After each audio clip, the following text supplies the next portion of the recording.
What's going on, guys? It's Michael here and welcome to another FudgeMuppet Skyrim Remastered build. This week we have a big one for you, and I mean that quite literally, so prepare yourself. With a reimagined backstory, improved role-playing, and reinvigorated skills and perks, get ready for our most remarkable remaster. Yes, this is the Colossus. The clue is in the name with this build. The Colossus is a Hulk of a mer, capable of crushing skulls with catastrophic might. This half-breed elf has a mixture of Outma superior genetics and the innate physical prowess of an orc, and this unlikely combination has created a super soldier. Armed with extensive military training and the very best weapons and armor, any adversary hiding in the shadow of this Colossus should prepare to be smited down. Also, in the description you can find timestamps for all of your video navigation needs. You can vote in the comments too, and this week's choices are the Patru and the Patru. I'll have you know we have an incredibly fun build coming very soon afterwards. Those top comments might finally be answered, if you know what I mean. But with that said and done, let's hop straight into the Colossus's race, standing stone, and stats. With an orc father and a high elf as his mother,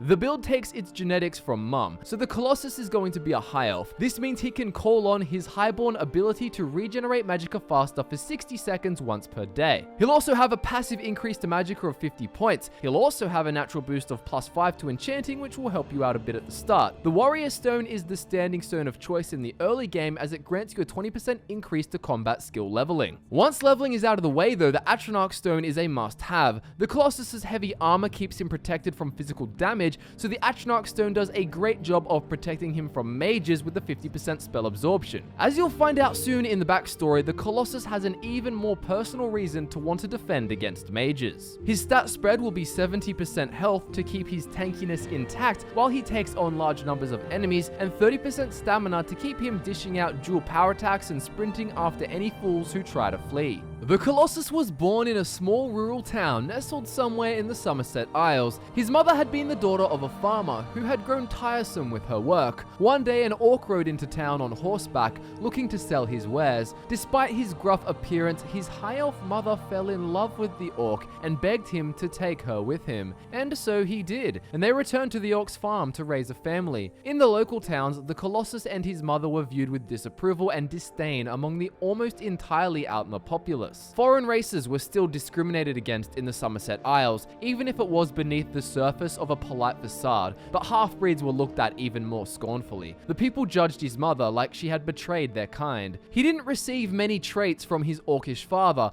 but he did receive the size and strength almost unachievable by a pure-blooded high elf, and that was enough to inspire hatred and jealousy from most who encountered him. But the Colossus took it in his stride. He was far bigger than any of the children, and as he grew, even all of the adults for that matter, they still picked on him, so all he needed to do was learn to tune out their words. During his early years, he worked the farm with his parents, tending to the horses, shoveling manure, carrying hay bales, all of the mundane activities one did when living on a farm. As he matured, however, the Colossus decided to put his unique form of elven appearance and orc physicality to better use. He enlisted in the Aldmeri Dominion's army a few years prior to the outbreak of the Great War. As was typically the case, his peers mocked and jeered him in packs. It humored the Colossus that none of them dared approach him alone, but once again he channeled any aggression he had into productivity, as his father had taught him to do. He let his actions speak for him, as he excelled in all training drills and combat routines. Whether bigoted or not, his commanders couldn't help but love him.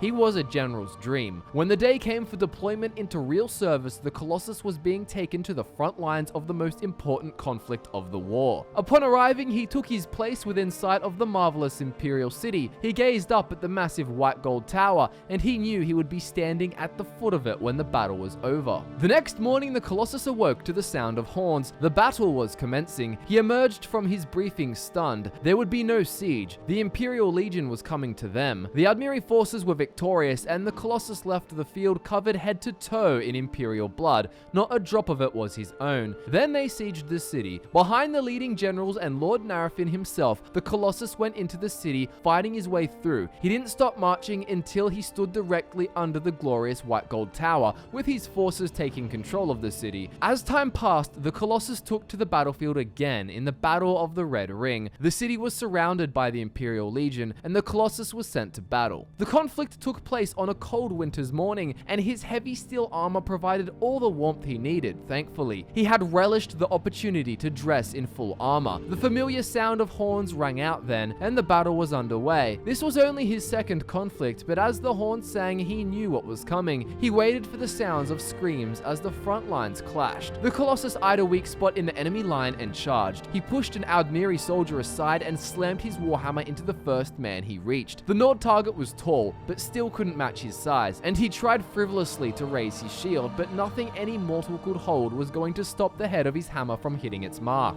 The warhammer crashed through the shield, spraying a million splinters into the air and smashed the Nord in the chest. The Colossus regained his composure and then looked up for a new target. As the battle raged on, the Colossus found himself outside the main gate, on the massive bridge which trailed into the distance. The fighting continued, and seeing another enemy to kill, the Colossus broke into a run, closing the distance as quickly as he could without losing his footing on the ground. The man wore a great horned helmet, and he looked up as the Colossus arrived. Without breaking eye contact, the man ripped his enormous sword free from the chest of an Aldmeri soldier and pointed it at the Colossus. The Colossus bellowed a thunderous growl and jumped at the man, arcing his warhammer vertically to strike at his head. This soldier was astonishingly quick, and he stepped aside, leaving a trailing leg to trip the Colossus. It worked perfectly, and the Colossus tumbled to the cobbled floor of the bridge, his warhammer falling out of reach. He used the side of the bridge to pull himself up, and then instinctively he ripped the mace from his belt and swung it to meet the Nord's counterattack. The force of the collision caused both warriors to lose grip. Before the Colossus could react though, the Nord began shooting scorching flames from the palm of his hand, and the Colossus screamed in agony. He ripped the steel helmet from his head and frantically began slapping the fire which was engulfing his face. The man then kicked the Colossus with incredible force, and the next thing he knew, he was plummeting from the edge of the bridge. Suddenly the flow of the water swallowed him, and the current began pulling him downstream. The Colossus forgot his pain as he tried desperately to swim to the surface, but he felt his consciousness abandon him, and the last thing he remembered was the comforting pang of relief. The scalding pain of his aggressor's magic had subsided, and coolness had replaced it. The Colossus awoke under a wooden shelter. Outside, the rain pattered lightly against the forest floor. He carefully rose to a sitting position and looked around. Sitting in the corner was an ogre. He felt his face. The ogre must have pulled him from the river and treated his wounds. The ogre got to its feet and gestured the Colossus to follow him. They traveled to a nearby spring, and the ogre grunted, telling him to bathe. The Colossus caught his reflection in the clear water, and his blood ran cold. His face was unrecognizable. His bright elven skin was charred, grossly disfigured. The ogre gave him a piece of fabric to cover his face and then revealed a map of Tamriel. He laid it on his lap and pointed to a place at the top, Skyrim. The Colossus never learned if this ogre had a name, nor why he had saved him, or why he wanted him to even go to Skyrim for that matter. But after saving his life, the Colossus listened and made his way north.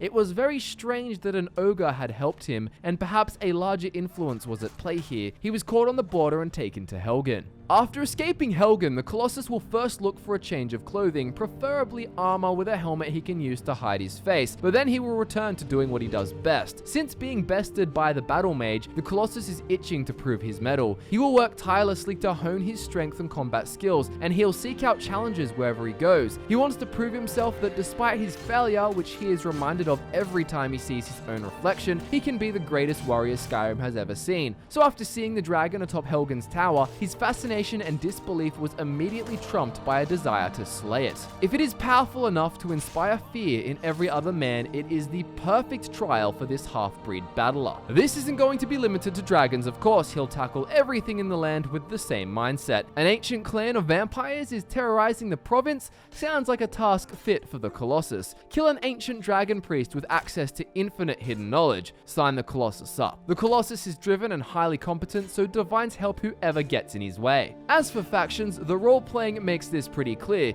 He'll accept the title of Dragonborn in the main quest not only because the name adds to his perceived power, but also because it gives him real power and a golden ticket to slay every dragon in existence. The Dragonborn DLC is a similar story. If another Dragonborn believes he is more powerful than the Colossus, he's going to set the record straight. He'll do the Dawnguard DLC and side with them to take down the immortal clan of Bloodsuckers with brute force. Finally, the Colossus will join the companions to grow his might among other worthy warriors. You can keep your werewolf form if you desire. So with the backstory, roleplaying, and factions fleshed out for you, let's now take a look at the skills, perks, and playstyle. If you haven't gathered already from his life so far, the Colossus is a monster in battle. He loves hulking armor with full-faced helms, and he revels in the thrill of close-up combat. The main skills for this build demonstrate that pretty well. These are one-handed, two-handed, heavy armor smithing, and enchanting. If you're familiar with the original Colossus, you'll know that two-handed is a new addition. With a mastery of one-handed and two-handed, there is absolutely nothing on the continent that the Colossus cannot pummel to a juicy pulp. You won't be able to limit him with a different class of melee weapon. He also won't be messing around with magicka, but he does have enchanting. His only encounter with a spell had a pretty significant negative impact on him, so rather than learning that craft, the Colossus will be more interested in destroying any enemies who so much as click their fingers around him. With that said, let's jump straight into his essential perks. The Colossus was the army general's dream come true. He was a model student of war and could tackle whatever was thrown at him, so it's no surprise that this super soldier has fully mastered the art of one-handed weaponry. From this skill tree, you should take the middle branch up to Savage Strike and Critical Charge,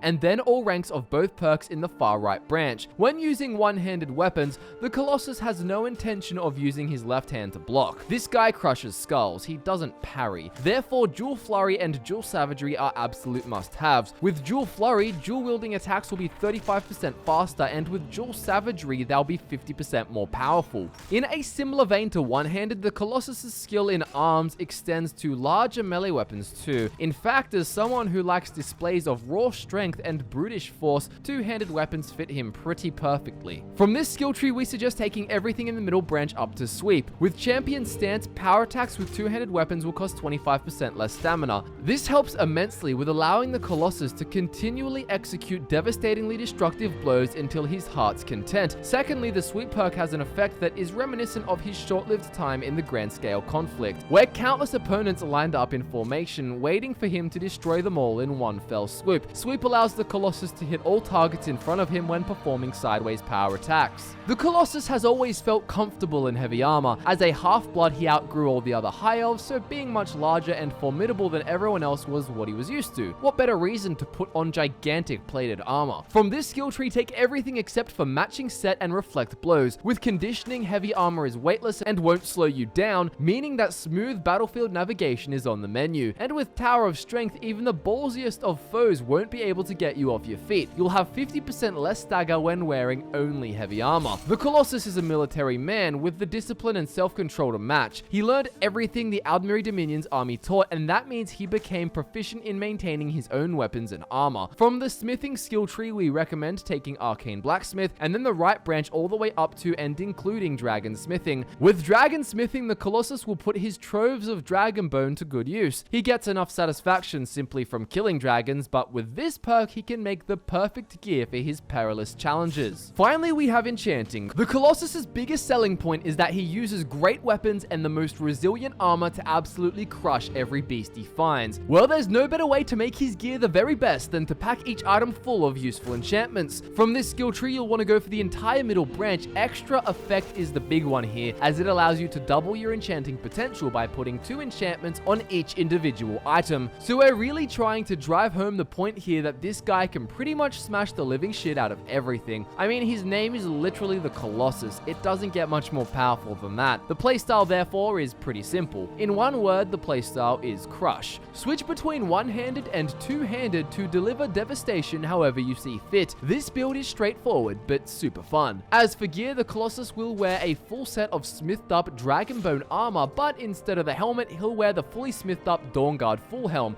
with the visor to cover his face, of course. His weapons will be 2 ebony maces and the unique warhammer known as Volendrung. Aside from the warhammer, all of these pieces should be enchanted with 2 of the following. For armor, Fortify one-handed, Fortify two-handed, Fortify health, Fortify stamina, magic resistance, and anything else that will give you more damage output and less damage intake. And for the maces, the Fear and Turn Undead enchantments. With Turn Undead alongside Fear, the Colossus will show off that even those who are already dead fear him. Subscribe to the channel if you're new in town and give the video a big fat like if you enjoyed it. This has been the latest installment of our Skyrim Remastered build series. If you want to see more of us, check out the description. There you can find links to all our social media profiles. Also in the description you can find timestamps to help you find your way around the video. We've got one hell of a decision for you guys in the comment section this week. If you're itching to vote for which build we remaster next, make sure you thumb up the comment of your chosen build. You're gonna have to decide between the Partru and the Partru, so think hard. Anyways guys, thank you so much for watching. I'm Michael and I look forward to nerding out with you again very soon.